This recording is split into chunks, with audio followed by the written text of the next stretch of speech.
Number வணக்கம். நான் முதல்ல சாய்ச்சல் பேசுகிறேன். இது டிவிஎஸ் சென்டார் BS6 இது என்ன கம்பெனி பார்த்தீங்கன்னா, ரெண்டு கிலோமீட்டர் போனால் டக்குன்னு ஆஃப் ஆயிரும். என்னென்னு பார்த்து 1 செக் பண்ணி பார்த்தீங்கன்னா, நம்ம டாட்டல் படி நேரம் சரியான அளவுக்கு அதையும் க்ளீன் பண்ணியாச்சு. ஒரு ப்ளக்கு மாற்றியாச்சு.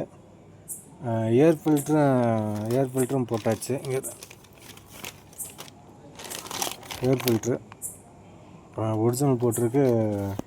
அதுவும் போட்டு ஸ்டார்ட் பண்ணால் வண்டி ஸ்டார்ட் ஆச்சு. அப்புறம் பார்த்தீங்கன்னா 2 கிலோமீட்டர் போகிறது 4 கிலோமீட்டரில் ஆஃப் ஆச்சு. ஸோ 1 செக் போது பார்த்தீங்கன்னா, இந்த வண்டியில் பார்த்தீங்கன்னா காயில் தான் கம்ப்ளைண்ட்டு. காயிலும் டாட்டல் இது க்ளீன் பண்ணால காயில் ஒரு கம்ப்ளைண்ட்டாக இருந்துச்சு. இதுதான் இந்த வண்டி காயில். இதை பற்றி நம்ம ஐஎன்எல்லே வாங்கி போட்டாச்சு. ப்ளஸ் எல்லாம் ஒரே சேமு தான். 645 ரூபா தான் வருது. இப்போ வண்டி ரெடி பண்ணியாச்சு. வண்டி பக்காவாக இருக்குது. வண்டி பம்பு ப்ரெஷர்லாம் பார்த்தாச்சு. எல்லாமே செக் பண்ணியாச்சு.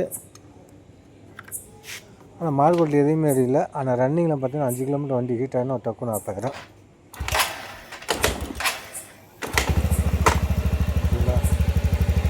இதாகிடுச்சு. மார்க்கெட்டில் எதுவுமே எரியல. வண்டி நல்லா கும்முன்னு இருக்குது.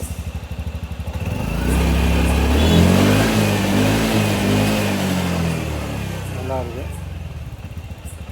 நல்ல பவர் கார்டெலாம் கம்ப்ளைண்ட்டு சிறப்பாக வேலை பார்த்தாச்சு. அது சின்ன தகவல். நன்றி, வணக்கம்.